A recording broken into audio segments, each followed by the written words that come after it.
Hey, how's it going everybody? Welcome back to Aussie Fish Keeping. So in today's video, we're going to be taking a look at 7 fish that make the perfect centerpiece fish for your aquarium. So obviously a centerpiece fish is just like a specific species of fish that you put in your aquarium and the aquarium is sort of made around them.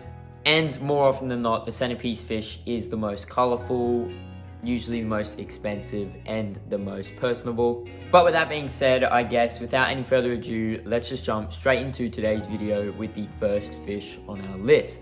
So as for the first fish today, we have a super cool little dwarf cichlid. We have Apistogrammas. So the reason I've put Apistogrammas on our list today is because they come in a variety of colors, patterns, fin shapes. There is just seriously hundreds of different species out there. All of them are super eye-catching and definitely make a great centerpiece fish for your aquarium. So some of the great things about Apistogrammas, besides them being super unique and colorful, is that you can also keep these guys in pairs, which is super cool because you will get all sorts of breeding behaviors. And if you are keeping a male and female pair, you will notice the males show a lot more of their color and they will try and show off to the females a lot.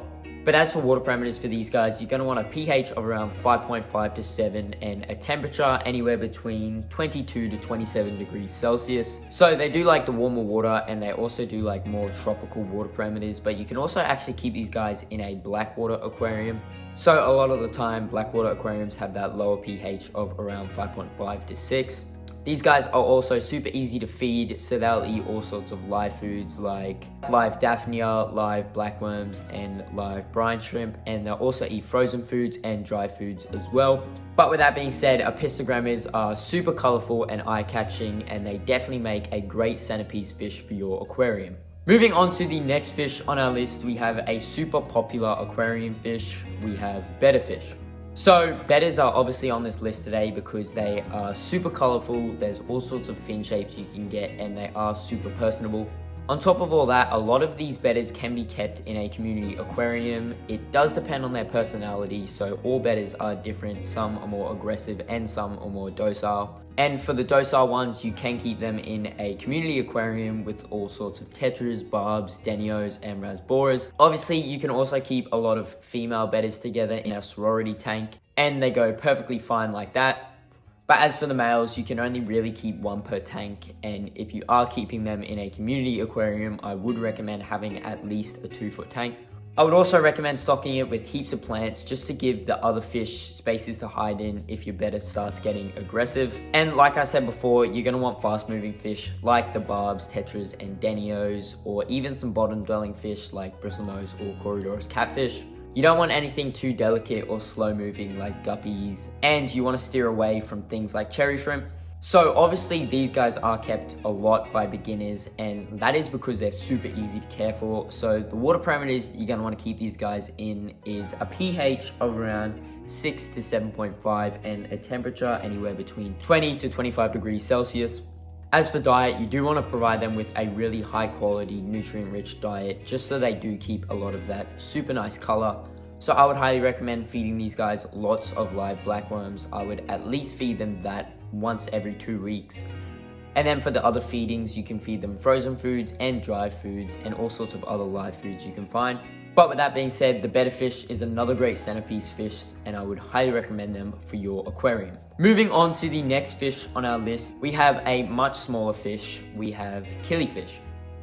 So like the Apistos, there's all sorts of different species you can get. There's ones like clown killifish, which are super small, and there's species such as golden panchaks, which are really big. So because of this, it doesn't matter what size tank you have, a killifish definitely makes a great centerpiece fish. So some of these killifish are actually like super colorful. Like I would actually argue that they are probably one of the most colorful fish you can get in the aquarium hobby. And the great thing about these guys, like I said before, is there's a lot of super small species and there's a lot of larger species. So you can keep them in a variety of different tank sizes.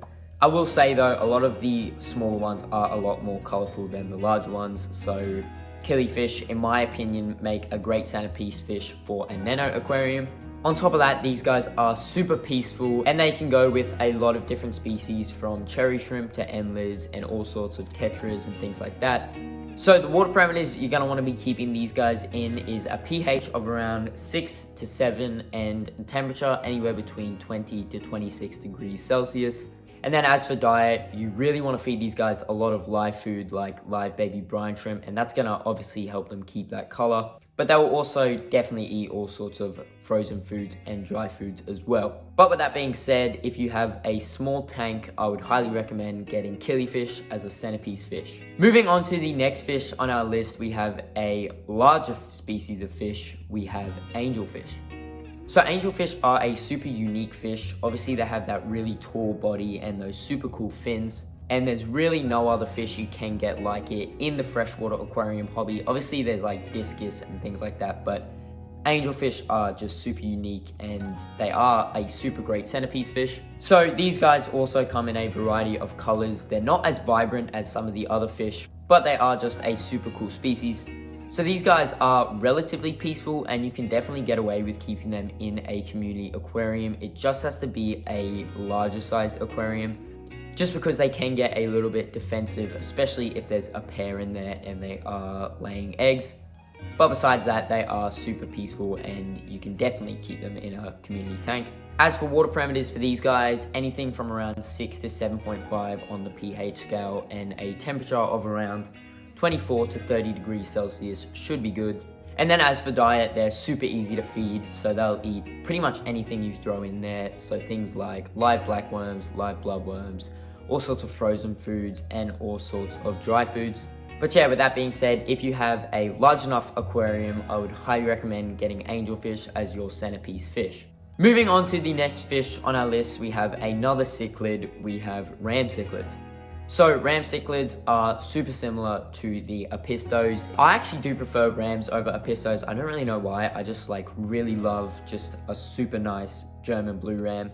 So obviously these guys are another dwarf cichlid like the apistos, and they are also bottom dwelling, so you can keep them with all sorts of other top dwelling fish, and they are super peaceful, so they shouldn't attack them or anything like that. As for parameters, a temperature of around 22 to 27 degrees Celsius and a pH of around 5.5 to 7 should be fine for these guys. And then as for your diet, they can pretty much eat anything, so live foods, frozen foods, and dry foods, it doesn't really matter. As long as you are giving them a nutrient-rich, varied diet, they should be perfectly healthy in your aquarium. But yeah, ram cichlids are another great centerpiece fish, and I would highly recommend them. Moving on to the next fish on our list.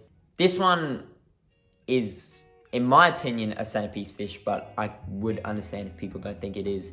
We have cherry shrimp. So obviously they're not a fish, and a lot of the time you keep more than one in an aquarium, and the whole point of a centerpiece fish is just to have a few. But if you're keeping cherry shrimp, a lot of the time you're gonna have 50. But besides that, obviously they are super colorful. There's a variety of colors. They're super peaceful and they're super interesting to watch. They are just a super cool little fish, and I would highly recommend just anyone getting them anyway, just because they're super cool. But yeah, like I said, they're super peaceful. You can keep them with all sorts of rasboras, tetras, otocinclus, and pygmy corydorus. You can also keep them with things like guppies and endlers, and they won't harm them whatsoever. Obviously, they're a nano species, and you can keep them in very small aquariums. So I've got a colony of yellow cherry shrimp back here in a 20-liter tank, and they have absolutely exploded. Not literally, but they've had a bunch of babies. Another cool thing about these guys is they do actually eat algae. So this is probably a pretty bad example because I have this massive ball of whatever algae that is, but they will eat a lot of surface algae off surfaces in your aquarium, and they'll also eat algae wafers if you drop them in there. So they are super easy to feed just because you do feed them algae wafers, green beans, all sorts of vegetables like that, and all sorts of shrimp wafers. And as for water parameters, a pH of around 5.5 to 7 and temperatures anywhere between 20 to 27 degrees Celsius. But yeah, cherry shrimp are, in my opinion, another great centerpiece fish, and I would highly recommend them. And then moving on to the final fish on our list, we have another gourami, a lot like the Betta. We have paradise fish. So paradise fish are super cool just because they are very colorful, very personable, a lot like the Betta, but these guys are super cold tolerant as well, so you can keep them outdoors, you can keep them indoors unheated, or you can keep them in a tropical aquarium. Additionally, these guys are very hardy, a lot like the Bettas, and in my opinion, they're actually a little bit more hardy just because they've been less line bred, so there's not as many diseases they can get. But as for the water parameters for these guys, very similar to the Bettas, you're going to want a pH of around 6 to 7.5, and as for the temperature, it can be anywhere between 15 to 26 degrees Celsius. The diet is super easy as well. I would recommend feeding them lots of live blackworms, but dry foods and frozen foods are another great thing to throw into their diet. With that being said though, paradise fish are another great centerpiece fish, and I would recommend them for any style of aquarium. However, that is going to bring us to the end of today's video, so I hope you all enjoyed, and I hope I helped you guys find a brand new centerpiece fish for your aquarium. If you did enjoy today's video, please make sure to go down and subscribe, and while you're down there, smash the like button and comment your thoughts on today's video. I always love going down there and reading them all, and I try to reply back to as many as I can. Also, if you haven't done so already, please make sure to go down into the description and check out my new website. You can buy all sorts of fish off there, lots of botanicals, and all sorts of other aquarium related products. But yeah, I hope you all enjoyed, and I'll see you all in that next video.